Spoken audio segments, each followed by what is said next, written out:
কৃষ্ণ এইখিনিলৈকে পদে কৈছে কেতিকখনে পৰা নৰতনু ইটো জীৱনৰ জলৰ ৰেখা। আমাৰ তাৰমানে জীৱনটো কচুপাতত পানীৰ দৰে বুলি আমিও কৈ থাকোঁ। সেইটো কোন সময়ত কেনেকৈ কচুপাতটোৰ পৰা অকণমান বাগৰি গ'লে যে আমাৰ পানীখন পৰি যায়, আমাৰ জীৱনটো তেনেকুৱা। সেইকাৰণে থকালৈকে কি কৈছে, যিমানখিনি পাৰোঁ আমি ভগৱন্তৰ নাম গুণ শ্ৰৱণ কীৰ্তন কৰিব লাগে। দেৱে তীৰ্থ যাতে তৰিবে নোৱাৰো পাৰ্থকক গৈলাতল। দেৱৰ তীৰ্থ এইবিলাক তাৰমানে আমি কৈ থাকিলেও আমি যে নহয়, সেইকাৰণে মাধৱদেৱে নামঘোষাত লিখিছে তীৰ্থ বৰ্তৰ তীৰ্থ দান জাগ যোগ্য যজ্ঞ দান কাকো নুকু মৰে মৃত্যু বেলা মৰণতা জনক বেৰি কবে বোলে ৰাম বোলা হেন নাম এদিকখনে বেলা। এইটো যে আমি যে আজি ইয়ালৈ আহিছোঁ বা ঘৰতো যে আমি ভগৱন্তৰ ওচৰত চাকি গছ অকণমান যে আমি আৰাধনা ভগৱানক যে আৰাধনা কৰিছোঁ, এইটো বস্তুটো মানে কি হৈছে, আমি এইটো অভ্যাসে কৰিছোঁ যাতে শেষ সময় মৃত্যু সময়ত যাতে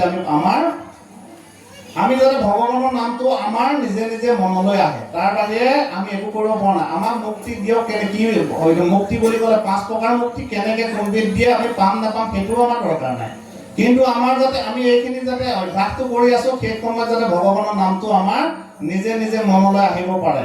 যিটো সময়ত আমাৰ মুখেৰে মাত নোলোৱা হ'ব, চকুৰে নেদেখা হ'ম, কাণেৰে নুশুনা হ'ম, সেইটো সময়ত যাতে নিজে নিজে সেই নামষাৰ যেতিয়া আহে, ভগৱানৰ নাম ল'লেই তাৰমানে কি কৈছে পাৰ পাব পাৰি, উদ্ধাৰ পাব পাৰি বুলি কৈছে। ভৰত ৰজাই কি কৰিছিলে, শেষ বয়সত কৈছিলে অৰণ্যলৈ গুচি গৈছিলে, আশ্ৰমত থাকি ভগৱন্তৰ চিন্তা কৰিছিলে। আগৰ ৰজাবিলাক তেনেকুৱাই আছিলে। শেষ সময়কণ ভগৱন্তৰ চিন্তাৰ কাৰণে ৰাজ্য ভাৰ এইবিলাক চব ধন ত্যাগ এইবিলাক লোহ হেৰি কিনি অৰণ্যলৈ গুচি গৈ ভগৱানক চিন্তা কৰিছিলে।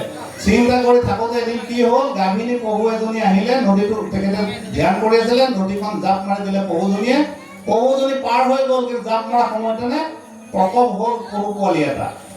পহুজনী সিপাৰত গৈ শিল এটাত পৰি মৰি থাকিলে। পহু পোৱালিৰ পানী উটি গৈছিলে, সেই ভৰত ৰজাই তুলি আনি তাক পোহপাল কৰি এতিয়া সৰু পোৱালি হয়তো হিংস্ৰ জন্তুৱে খাই পাব বুলি লগতে ৰাখিছিলে।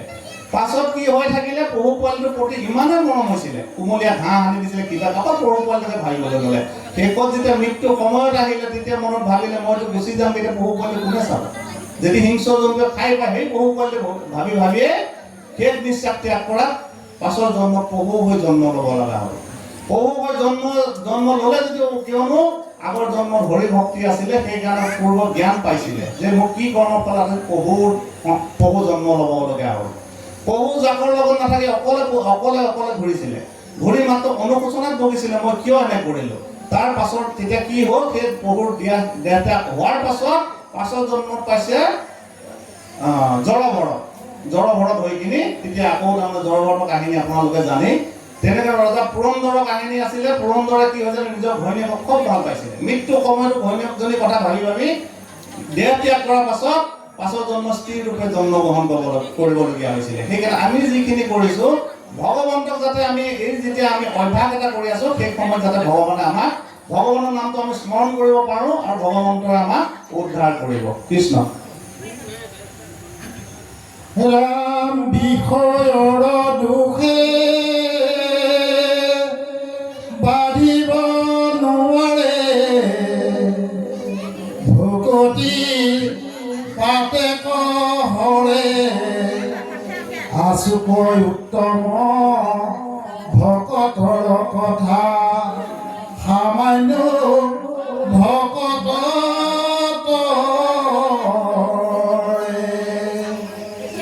ভকতিৰ ভেটি আচাৰ্য মহিমা ভৈলন্ত কৃষ্ণ বিস্ময় হেন জানিতো হৰিৰ নামত এৰিও সবে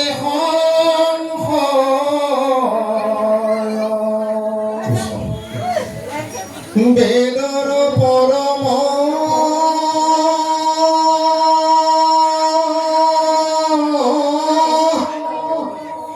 ঈশ্বৰ মাধৱ ধৰ্মৰ ঈশ্বৰ নাম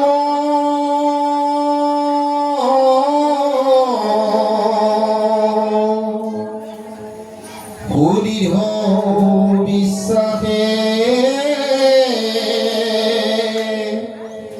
কৰি নিৰন্তৰে ডাকিব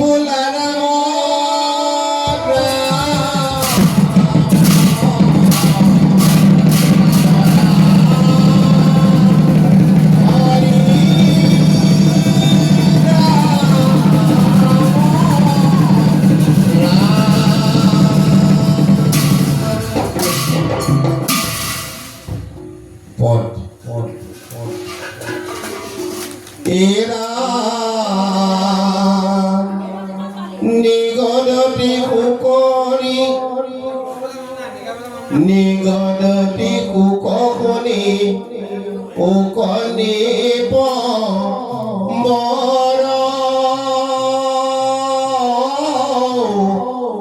ভকতৰ সতাপদে ক্ষিপিতাম্বৰা ভৈলন্তৱা কুল কৃষ্ণ জগত জনক কমল নয়ন ভৰি হলোটক পীত বস্তে চুমি মুখ তেজিয়ানি সাহ স্নেহ ধৰি বুলিলায়া সাহ তেজি চিন্তা চিত ধীৰ কৰা মহাশয় তজু দুখ দেখি সখী নহে হৃদয় স্বৰূপে জানিলা তুমি আমাৰ হয় বংশক সংহৰিয়াবে চলিও নিশ্চয় সাদিলৈও ধৱদেৱ তাৰ যত কাৰ্য নাথাকিব ইঠাইত মাত কি বাবাজ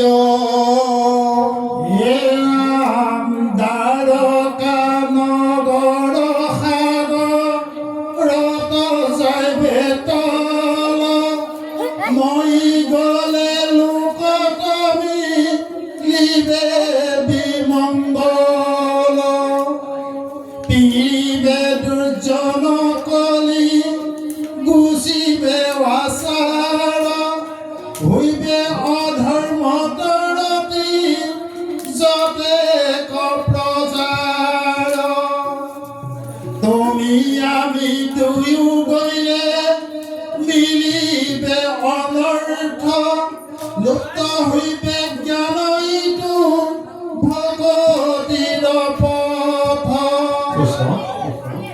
আমি আমাৰ আসন ভাগলৈ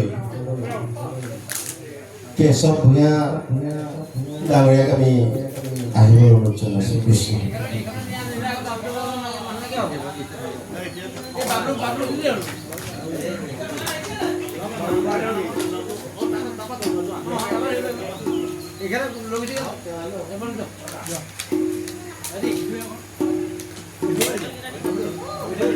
অধৰ্মে পিৰিবে যাইবে লোক